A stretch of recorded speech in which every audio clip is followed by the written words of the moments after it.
Hi, இன்றைக்கி நம்மளோட henna கிளாஸில் சிம்பிளாக லீவ்ஸ் டிசைன் தான் பார்க்க போகிறோம். இது வந்து பார்த்திங்கன்னா ஒரு ஐ ஷேப் வச்சு போடுற லீஃப் தான்.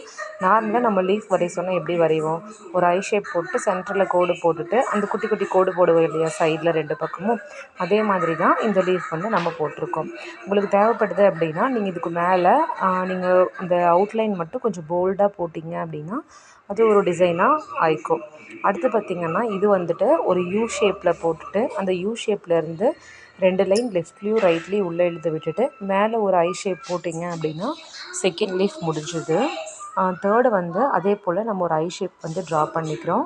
ட்ரா பண்ணிவிட்டு சென்டரில் 2 கோடை நம்ம போட்டுட்டு அந்த 2 கோட்டையும் ஜாயின் பண்ணி விட்டுட்டு ஃபஸ்ட் நம்ம போட்டோம் இல்லையா அந்த குட்டி குட்டி லைனு, ஸோ அதையே வந்து நம்ம இங்கேயும் நம்ம போட்டுக்கிறோம். நமக்கு இதில் வந்து என்ன பண்ணலான்னா அந்த சென்டரில் இருக்க 2 லைனுக்கு உள்ள நம்ம போல்டாக கொடுத்தோம் அப்படின்னா வந்துட்டு இன்னும் பார்க்க அழகாக இருக்கும். இப்போ ஃபோர்த்து போடுறது இந்த ஷேப் வந்து பார்த்துக்கோங்க. பேசிக் ஷேப்ஸில் கூட இதெல்லாம் பார்த்துருப்போம். ஸோ இந்த மாதிரி ஒரு இது வரைஞ்சிட்டு அதுக்குள்ளே வந்து நீங்கள் அப்படியே ஷேடிங் கொடுத்து விடுறது தான். சென்டரில் இந்த மாதிரி குட்டியாக ஒரு லைன் போட்டுட்டு உள்ளே ஃபுல்லாக ஷேடிங் கொடுக்குறது தான். இந்த உள்ளே ஷேடிங் கொடுக்குறது வந்துட்டு நம்ம ட்ராயிங் பண்ணும்போது பென்சிலில் நம்ம ஷேட் கொடுப்போம் இல்லையா, அதே மாதிரி தான் வந்துட்டு. ஆனால் ரொம்ப லாங் ப்ரெஸ் பண்ணாமல், ஒரு மெஹந்தியை வந்து ரொம்ப ப்ரெஸ் பண்ணாமல் சும்மா அந்த டிப்பில் இருக்கிற அந்த ஹென்னாவை மட்டும் வச்சுட்டு நீங்கள் சும்மா ஷேட் கொடுத்தீங்க அப்படின்னா இந்த மாதிரி வந்துடும். கொஞ்சம் லைட் ஆரஞ்சு கலர் மாதிரி நமக்கு வரும். ஓகேங்களா. அடுத்தது ஃபிஃப்த்து இது வந்துட்டு அந்த ஐ ஷேப்பே நம்ம ட்ரா பண்ணிக்கலாம். ட்ரா பண்ணிவிட்டு உள்ளே எப்படி போடுறேன் அப்படின்னு சொல்லிட்டு பார்த்துக்குங்க. ஒரு குட்டி ஹார்ட் மாதிரி போட்டுட்டு அதுலேருந்து ஒரு லைன் போட்டுட்டு மேலே டாட் வச்சு விட்டுறோம். அந்த ஹார்ட்குள்ளேயும் 2 லைன் வச்சுட்டு டாட் வச்சு விட்டுறோம். அவ்வளோதான். அடுத்தும் பார்த்திங்கன்னா ஒரு ஐ ஷேப் வந்து ட்ரா பண்ணிக்கோங்க. இந்த ஐ ஷேப் வந்து நான் ஒரே சைடாக போட்டுட்டேன். நீங்கள் வேணால் மேலே பார்த்த மாதிரியோ இல்லை கீழே பார்த்த மாதிரியோ எப்படி வேணால் நீங்கள் போட்டுட்டு நீங்கள் ஒர்க் பண்ணி பாருங்கள். சும்மா ப்ராக்டிஸ் பண்ணுறது தானே, பண்ணி பாருங்கள். இப்போ அந்த ஐ ஷேப்குள்ளே நம்ம ஸ்பைரல் போட்டோம் இல்லையா, அந்த மாதிரி போட்டுட்டு எக்ஸஸாக இருக்கிற இடத்துலையும் வந்து அதே மாதிரி ஒரு சர்க்கிள் அந்த லைன் வர்ற மாதிரி ஒரு கர்வ் லைன் மாதிரி நீங்கள் போட்டு விட்டுருங்க. ஓகேங்களா.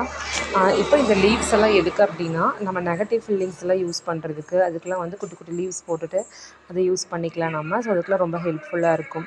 அதே போல் நம்ம நிறைய இடத்துல ஃபில்லிங்க்கு இந்த மாதிரி தான் நம்ம யூஸ் பண்ணுவோம். ஒரு ஃப்ளவர் வரையணும்னா அந்த ஃப்ளவர் சுற்றியும் நம்ம லீஃப் வேணும் இல்லையா, அதுக்காக இந்த மாதிரி யூஸ் பண்ணிக்கலாம். இப்போ 7த்து பார்த்திங்கன்னா சரி ஒன்றா போட வேண்டாம் அப்படிங்கிறதுக்காக நான் 3 லீஃப் மாதிரி போட்டுட்டு இது வந்து கொஞ்சம் இப்படி வளைச்ச மாதிரி கொடுக்கணும். நம்ம நார்மலாக ஐ ஷேப்பில் கொடுக்காம ஐ ஷேப் லீவ்ஸ் இல்லாமல் கொஞ்சம் வளைச்ச மாதிரி நம்ம போடணும். இதில் பார்த்திங்கன்னா நம்ம ஃபுல்லாக வந்துட்டு ஷேட் பண்ணிக்கலாம். ஒன்றில் லைன் போட்டிருக்கோம், இன்னொன்றில் பார்த்திங்கன்னா உள்ளே அதே ஷேப் போட்டுட்டு அந்த ஷேப்புக்கு வந்து நம்ம ஃபில் பண்ணியிருக்கோம். அடுத்து 8th லீஃப் பார்க்கலாம். அது வந்து நம்ம இப்போ போட்டோம் இல்லையா ஒரு லீஃபு, அது மாதிரி இல்லாமல் குட்டி குட்டியாக நம்ம வந்து விங்ஸில் வந்து பார்த்துருப்போம் இந்த மாதிரி லீஃபு. கொஞ்சம் அதாவது கொஞ்சம் டைமண்ட் ஷேப் மாதிரி இருக்கணும் பார்க்குறதுக்கு, அந்த மாதிரி போட்டிருக்கோம். ஸோ அந்த மாதிரி லீஃப் போட்டு நீங்கள் அதுக்குள்ளே ஃபுல்லாக ஃபில் பண்ணி விடலாம். இல்லைன்னா குட்டியாக சென்டரில் மட்டும் கோடு போட்டு விடலாம். அந்த மாதிரி எப்படி வேணால் பண்ணிக்கலாம். ஓகேவா. அதை நீங்கள் சும்மா ஜஸ்ட் ப்ராக்டிஸ் பண்ணி பாருங்கள். இதையே நீங்கள் அப்படியே போடணும்னு இல்லை, அதில் உங்களுக்கு என்னென்ன தோணுதோ அந்த மாதிரி நீங்கள் போட்டு பாருங்கள். இதுவும் பார்த்திங்கன்னா இதுவும் அந்த குட்டி குட்டி ஒரு லீஃப் மாதிரி தான். ஸோ இதுவும் வந்து நீங்கள் ப்ராக்டிஸ் பண்ணி பாருங்கள். இதுக்கு வந்து நம்ம வேணும்னா கொஞ்சம் போல்டு லைன்ஸ் கொடுக்கலாம் வெளியெல்லாம், இல்லைன்னா உள்ளே நம்ம ஷேட் பண்ணி விடலாம். அதை ஒரு பிக் லீவ்ஸ் எல்லாம் பார்க்கும்போது நம்ம நிறையா பார்க்கலாம். அடுத்தது பார்த்திங்கன்னா நான் கொஞ்சம் லீஃப்க்கெல்லாம் வந்து நான் அவுட்லைன் மட்டும் போட்டு வச்சுருக்கேன். இப்போ அதை எப்படி ஃபில் பண்ணுறேன்னு மட்டும் பாருங்கள். நீங்கள் இதை பார்த்துட்டு நீங்கள் அவுட்லைனில் போட்டுக்கோங்க. அது மொபைலில் ஸ்பேஸ் இல்லாமல் போயிடுச்சு ரெக்கார்ட் பண்ணிகிட்ருக்கும்போது, அதனால் சரி இன்றைக்கி போடணும் அப்படின்றதுனால நான் அவுட்லைன்ஸ் எல்லாம் நான் ஃபஸ்ட்டு போட்டுட்டு இப்போ உங்களுக்கு வந்து நான் உள்ளே ஃபில் பண்ணுறது மட்டும் நான் இப்போ உங்களுக்கு காமிக்கிறேன். ஒரு பக்கம் வந்து பார்த்திங்கன்னா அந்த லீஃபை வந்து 2ஆக டிவைட் பண்ணிவிட்டு ஒரு பக்கம் நார்மலாக எப்பயும் போடுற மாதிரி கோடு போட்டுட்டு ஒரு பக்கம் ஃபுல்லாக நம்ம ஃபில் பண்ணிட்டோம். கோன் வச்சு நம்ம ஃபில் பண்ணிட்டோம். ஃபில் பண்ணும்போது அதை நல்லா மைண்டில் வச்சுக்கோங்க. கோனோட டிப் வந்து பேப்பரில் படாத மாதிரி ஃபில் பண்ணிக்கோங்க. அடுத்தது பார்த்திங்கன்னா நம்ம அந்த ரெயின் ட்ராப்ஸையும் வந்து கொஞ்சம் பெருசாக போட்டிருக்கோம். போட்டுட்டு இதில் என்ன பண்ணியிருக்கேன்னா அந்த 3க்குமே ஜஸ்ட் ஷேடிங் மட்டும் கொடுத்துருக்கோம். ஷேடிங் ஃபஸ்ட்டு பார்த்தோம் இல்லையா, அந்த மாதிரி ஷேடிங் மட்டும் நம்ம கொடுத்துருக்கோம். இதுக்கு வந்து நீங்கள் டிப்பை வந்து பேப்பரில் பட்டுச்சு அப்படின்னாலும் ஒன்றும் பிரச்சனை இல்லை. அப்படி பேப்பரில் பட்டு பண்ணும்போது இன்னும் கொஞ்சம் நீட்டாக இருக்கும் நம்ம ஷேடிங் கொடுக்கும்போது மட்டும். ஸோ அதை மட்டும் நீங்கள் பார்த்துக்கோங்க. அடுத்தது பார்த்திங்கன்னா சேம் அதே மாதிரி ஒரு திலகம், அதாவது இந்த ஒரு திலகம் ஷேப் மாதிரியான லீஃப் தான். உள்ளே ஒரு சின்னதாக ஒரு லீஃப், குட்டி லீஃப் போட்டுட்டு அந்த குட்டி லீஃப்குள்ளே ஃபில் பண்ணாமல் அதுக்கு வெளியே இருக்க பார்ட் மட்டும் நம்ம ஃபில் பண்ணியிருக்கோம். ஓகேவா? உங்களுக்கு இது ஏதாவது டவுட்ஸ் இருக்குது அப்படின்னாட்டு வந்து நீங்கள் கேளுங்க, நான் கிளியர் பண்ணுறேன். ஓகேவா? இதுவே வந்து ரொம்ப ஈஸியான லீவ்ஸாக மட்டும்தான் நான் எடுத்திருக்கேன். ஏன்னா நம்ம எல்லாருமே பிகினர்ஸ் தானே. ஸோ அதனால் சரி கொஞ்சம் ஈஸியாக இருக்கணும் அப்படின்றதுனால ஸோ நீங்கள் வந்துட்டு பொறுமையாக போடுங்க. ஓகேவா? இப்போ வந்துட்டு 13th பார்த்திங்கன்னா அந்த குட்டி குட்டி லீவ்ஸ் போட்டு அதை ஃபில் பண்ணியிருக்கோம். அடுத்தது பார்த்திங்கன்னா அதே மாதிரியே ஒரு 5 லீவ்ஸ் போட்டுட்டு அதுக்கு அவுட் சைடில் எல்லாமே வந்துட்டு நம்ம போல்டு லைன்ஸ் கொடுத்துருக்கோம். ஓகேவா? அந்த போல்டு லைன்ஸே வந்து ஒன்றோட ஒன்று டச் ஆகிற மாதிரி கொடுத்துக்கிட்டிங்கன்னா அது ஒரு அந்த செட் ஆஃப் லீவ்ஸ் மாதிரி தெரியும். அதுக்கப்புறம் 15th பார்த்திங்கன்னா ஒரு அந்த நார்மலாக ஒரு லீஃப், அந்த வளைஞ்ச மாதிரி லீஃப் வரைஞ்சிட்டு உள்ளே ஒரு குட்டி திலகம் ஷேப் வரைஞ்சிட்டு மிச்சம் இருக்கிற லைனுக்கெல்லாம் வந்துட்டு நம்ம பார்ட்டிஷன் கொடுத்து குட்டி குட்டியாக லைன் போட்டிருக்கோம்.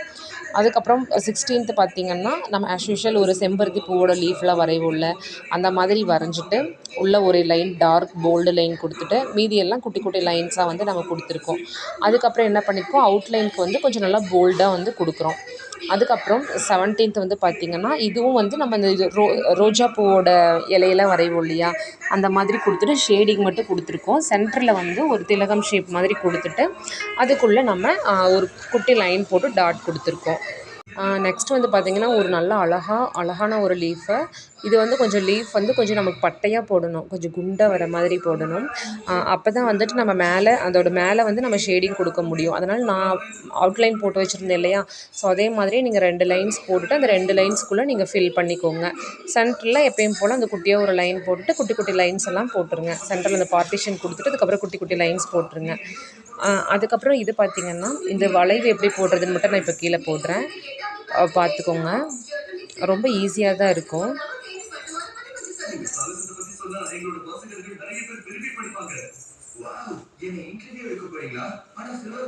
போட்டுட்டு அதுக்குள்ளே ஃபுல்லாக நம்ம என்ன பண்ணுறோன்னா உள்ளே ஃபுல்லாக ஃபில் பண்ணி விட்டுறோம். அவ்வளோதான். அதுக்கப்புறம் 20th பார்த்திங்கன்னா நம்ம அதே மாதிரி ஒரு திலகம் ஷேப் மாதிரி ஒரு லீஃப் வரைஞ்சிட்டு உள்ளே வந்து பார்த்திங்கன்னா குட்டி குட்டி அந்த 3 லீஃப் வரும்ல, 3 லீஃப் டிசைன் இருக்குல்ல, அது வரைஞ்சிட்டு அதை தவிர மற்ற இடத்துக்குலாம் வந்துட்டு நம்ம ஷேடிங் கொடுத்துக்குறோம், ஃபில்லிங் கொடுத்துக்குறோம். ஃபில்லிங் கொடுத்து ஃபுல்லாக கம்ப்ளீட் பண்ணணும்னா அந்த சென்டரில் இருக்கிறது மட்டும் நமக்கு நல்லா அழகாக ஒயிட்டில் தெரியும். ஸோ இது பார்க்கவே வந்துட்டு அழகாக இருக்கும். நல்லா கிராண்டான ஒர்க்குக்கெல்லாம் வந்துட்டு இந்த மாதிரி ஃபில்லிங்கில் யூஸ் பண்ணும்போது ரொம்ப அழகாக இருக்கும், ஒர்க்கும் நீட்டாக தெரியும். ஸோ நீங்கள் ட்ரை பண்ணி பாருங்கள். ஏதாவது டவுட்ஸ் இருக்குது அப்படின்னா நீங்கள் குரூப்பில் கேளுங்க, இல்லைன்னா கமெண்ட்ஸில் கேளுங்க.